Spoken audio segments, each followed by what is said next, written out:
Okay, so here we have all the pieces primed with Tamiya's gray primer. Tamiya's gray primer is really sweet. It goes on really nice and smooth and silky. It's thin. It's a great primer. So there was a couple of things that I found. Well, one thing that I found while I was painting is I was missing windshield wipers. So basically I 3D printed a couple of windshield wipers that I'll clean up and prime right now. And then we're going to go ahead and attack this with 1000 grit sandpaper to smooth it out, because I want a smooth finish. So that's the first step, is smooth out the primer. And if any of it goes down to the white body, then I'll just prime it, add a little bit more primer to it, and then sand it back down again. So, and when I say 1000 grit sandpaper, well, I'll show you that in a little bit here. I wet sand, so I'm taking 1000 grit sandpaper, putting it underwater, and making sure that the part that I'm going to be sanding is wet. And I do it with very light pressure, because you don't want to bite off the primer that you just laid on it. So that's next. Okay, so what we're gonna do here is smooth out the primer. The camera can't, I don't think, pick this up, but we'll give it a shot. There's some little tiny specks here and there. No matter, what you do, unless you have a really nicely controlled environment preventing dust or whatever, I sprayed these outside, so there's bound to get little tiny specks of dust here and there onto the primer. So that's what we're going to be taking off. Now, I don't have 1000 grit sandpaper, so what I'm going to do is I'm going to use 1500 grit. That should be enough to at least smooth this out, because what I want in the end here is a smooth finish. So we want to make sure we do a little bit of sanding between every single paint layer, including the primer. So always wet sand it. One thing I didn't point out earlier is with the raw white plastic, I also primed the inside. With the raw white plastic, I usually take a light, I should say, Brillo pad to it to just scuff it up a little bit, so the plastic isn't, way too smooth, and doesn't have enough texture for the paint to bite into it. So before I even primed it, I basically wiped it with a Brillo pad like this, a soft Brillo pad, and washed it in soap and water to get the oils out. So anyways, so that's what we're going to do right now, is wet sand it. So when I'm talking about sanding between layers, it's always wet sanding. So that's what we're going to do here.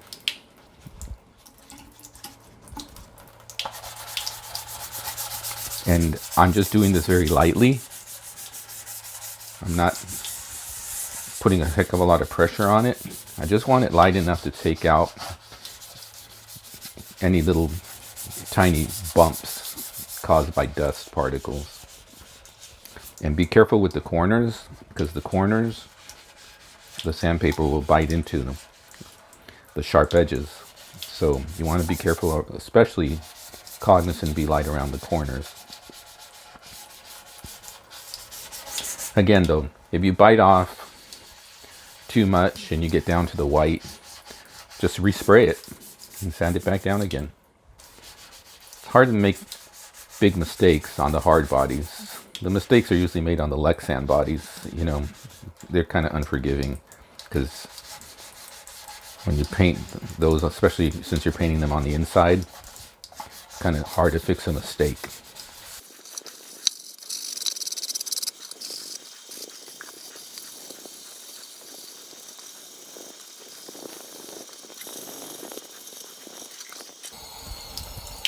Okay, doesn't take much. And if you make sure your hands are clean as well, but if you rub your hands over it, you can feel how smooth this came out. Now you'll have small areas like here on the top edges, like I said, even though we used a very fine sandpaper, there's just a little tiny bit of primer that came off of here. But don't know if you can pick that up, but it's so light that I don't worry about it. We're going to be using a dark final paint color, so you're not going to really, well, you're not going to notice it. Okay, so we're going to do the same thing with all the external pieces. I don't really go through this much trouble with the inside pieces, like the console or anything like that. But more so the pieces that are external that are going to show. So we'll do the body, the side skirts for it, and a couple of other pieces. So, all right, you get the idea. We let this dry. I dry it with a microfiber cloth. And then if you want to be extra cautious about it so you don't get any dust on it before you go and put the next layer of paint on, you can always put it inside a little plastic bag or something. So, all right. So that came out nice and smooth. Alrighty, so let's bring you up to date where we're at before I start putting all of this back together again. So I decided to go with a gunmetal color, my favorite color, so you might have seen other videos with the same color on other things. But I want to give you a few tips here from my experience on painting these hard bodies. You saw the primer piece of it. That's first and foremost, you wash the plastics in soap and water and dry them and leave them sit for overnight or whatever. Just make sure they're completely dry. Then before you put the primer on, you want to go over the body with a microfiber cloth, take all the dust and everything off of it, and try to paint in a warm area where there's a little wind, little particles flying around. So I use the Tamiya primer, just to recap. It goes on very light. You do a mist coat and then a little heavier coat, like 20 minutes or 15 minutes later. It goes on, like I said, very thin, I should say, but it's a really smooth flowing primer, and I usually put it in warm, to a little bit between warm and hot water ahead of time, and then shake it really well for a minute or so to make sure the paint flows nicely. So that's what I use for the primer. Now, I used to use Tamiya paints, in this case TS, I don't know, 43 or something like that is gunmetal. I stopped doing that. Why? For several reasons, and these are hopefully some things that you can pick up. For one, the Tamiya paint also goes on thin, and I ended up using like 4 cans of this stuff just for what you see here. It's expensive. That's a lot of paint. But here's even worse. The kicker is, for one, if you're going through 4 cans of paint, first of all, I would recommend you always paint everything together and not like paint the top, and an hour later get to the bottom, to the body.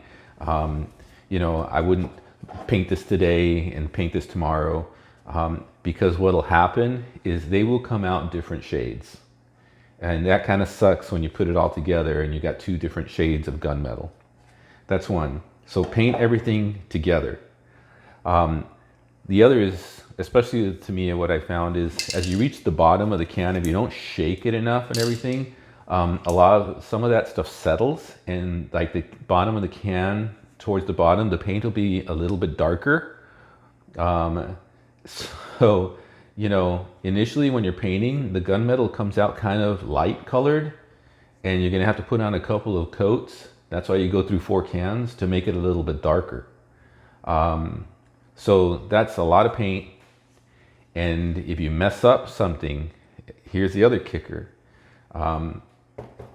if I find a scratch on this thing or something, you know, that I have to touch up, and then I have to paint that again, I have rarely had an instance where the paint perfectly matches after I touch up. So I have to be strategic if I have to touch something up in the event that the paint doesn't match after, you know, I put new paint on for the touch up. That, for example, I might mask everything off, so if it's a little different, it looks like it was intended that way, but it really wasn't. I can't tell you how many times I've had to touch something up with the gunmetal, because it's metal flakes in it, where I've had to touch something up and I just can't get the touch-up color to match. So it's a real drag. So, you know, so that's the other thing. There's just some nuances, especially working with a metal flake paint. It exasperates it even more. So that's the other thing. Paint everything together. Try to paint everything in unison, and try not to mess up, because if you mess up and you have to touch something up, it's going to be really drag, you know, to touch it up and get the paint to match. So what do I do? So I personally love Duplicolor. First of all, it goes on thick, so you have to be real careful. It does go on thick, but it has a really nice flow to it. So, you know, when I paint with the Duplicolor, I just start on one side and just move to the other, and it's just a really smooth flow. Make sure your paint is warmed up, your can is warmed up, you shake it enough, and you test spray that make sure there's no splatter of paint that comes out. It should be a nice mist, because if you have splatters, then you're going to get dots in your paint, and that's no good. This paint, you have to, I believe, follow the instructions. I think if you lay on multiple coats, you have to do it within a certain time period. So, you know, I don't follow, like, you know, do it within 20 minutes or whatever. Sometimes it's cool because you want to get things done quickly, but I need to give myself time in between coats to wet sand, and that's the other important part. So I spray this on in a mist, and even the mist is a heavy coat and it's dark. That's the beauty of it. This color stays pretty consistent throughout, even, you know, if I need to touch something up, because it comes out already dark. It's not like the Tamiya that comes out light, you know, and then you have to lay a lot more coats for it to get dark. This comes out pretty dark to begin with. So there's a Tamiya primer. 15 minutes later, a light mist coat of Tamiya primer. 15 minutes later, a little bit thicker coat of Tamiya primer. That's all it needs. You saw the initial video of how that turned out. Then I put, about an hour later, I'll put the first coat of the Duplicolor, this guy. I'll wait about 20 minutes. In about 20 minutes time, it's ready for wet sanding. So then I'll sand it down, get it a little smooth. And I'll wait a little while, put another coat of this on, again, sand it down smooth again, wait another like half hour or so. Then I put in the clear, wet sand it again with 3200 grit sandpaper, wait a little bit until it's, you know, fully cured, and then I do a final coat. And then I wait half hour and I wet sand that final coat. So in the end, I have a real nice multi-coated, really strong paint job. And then the final thing that I do is I use car wax on it, and that gives it a little bit more shine. So that's where we're at. Sorry for all that lengthy diatribe on painting, but that's the most important part. Preparation is the most important before you paint. You know, wash with soap and water, get it all dry, smooth out and sand out any imperfections, and then, you know, that's how it'll come out. And I like a really nice kind of semi-glossy, nice satiny finish to the gunmetal. So that's what I ended up going for here. All right, so let's start putting this thing together here.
Okay, now it's time to put all the lights back on here. And we'll start with the front here.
Yeah, that's the way it's supposed to work. That looks beautiful now.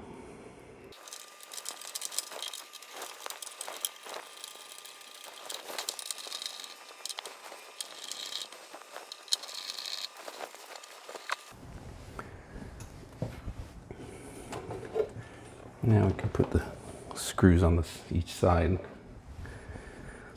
So you're not catching off camera here. There's 2 screws that go on the sides here.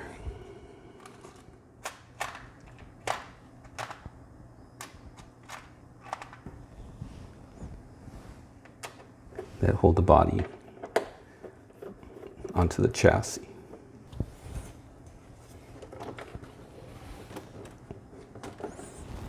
Here you go. There's one here, and there's another one that goes there. All right.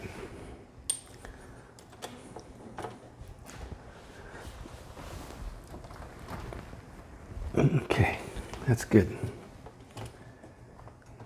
Let's make sure the wheels can turn there. All right.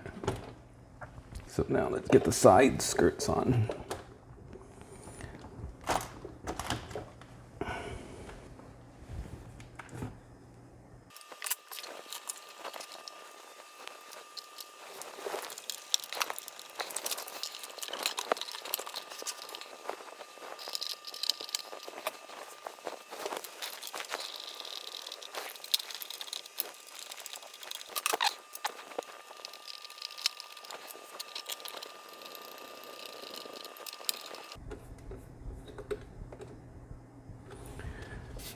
go, much better.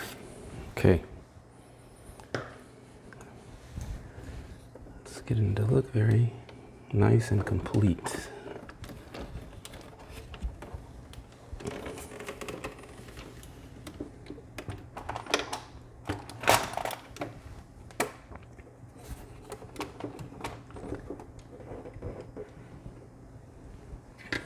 This right here, a little closer. This right here needs to notch itself inside there.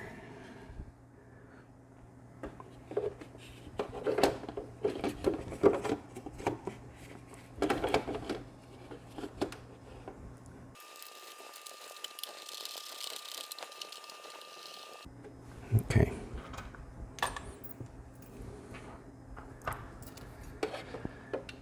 This is such a beautiful truck. I just love the lines and the styling of it.